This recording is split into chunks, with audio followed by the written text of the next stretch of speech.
में shift one का question number 5 करने वाले हैं 3 डायमेंशनल ज्योमेट्री के ऊपर।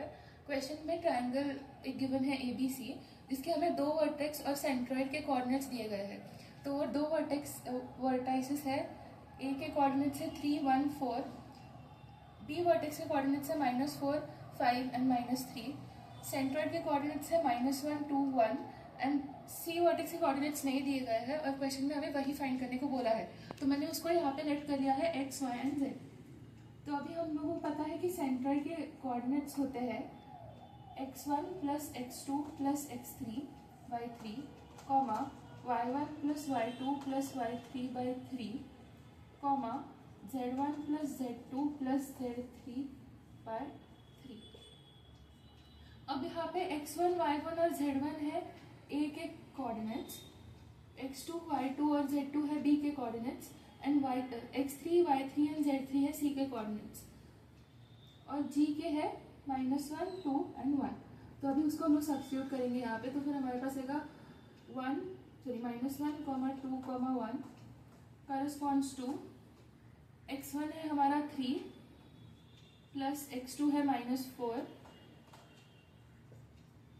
प्लस x3 है हमारा x, क्योंकि वो हमें फाइंड करना है, कॉमा y1 है हमारा 1, y2 है 5, तो फिर 1 प्लस 5 प्लस y3 हमें फाइंड करना है, तो उसको हमने y कंसिडर किया है अपॉन 3, कॉमा z1 है हमारा 4, z2 है हमारा -3 एंड z3 है हमारा z, तो फिर प्लस z बाय 3।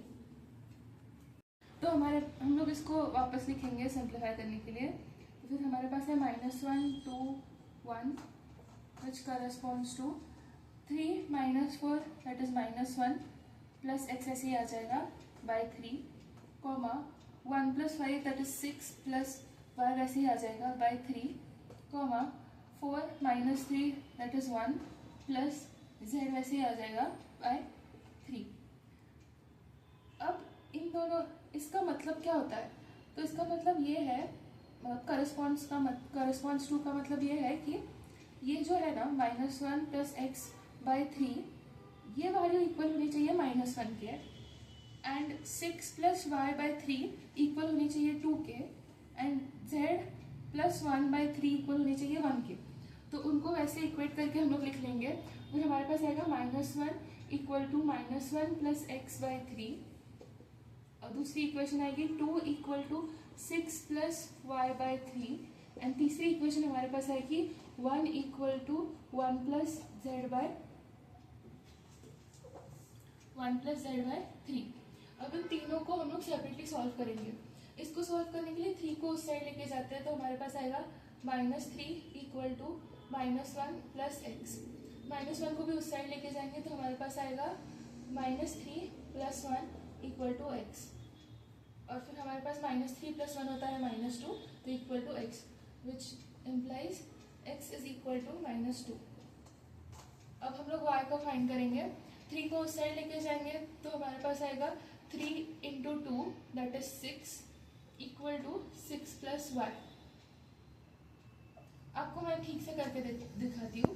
2 इंटू 3 आएगा इस side equal to 6 plus y, 2 3 का 6 होता है तो इक्वल टू 6 प्लस y। 6 को उस साइड लेके जाएंगे तो 6 माइनस 6 हो जाएगा equal to y and 6 minus 6 0 होता है तो equal to y which implies y है 0।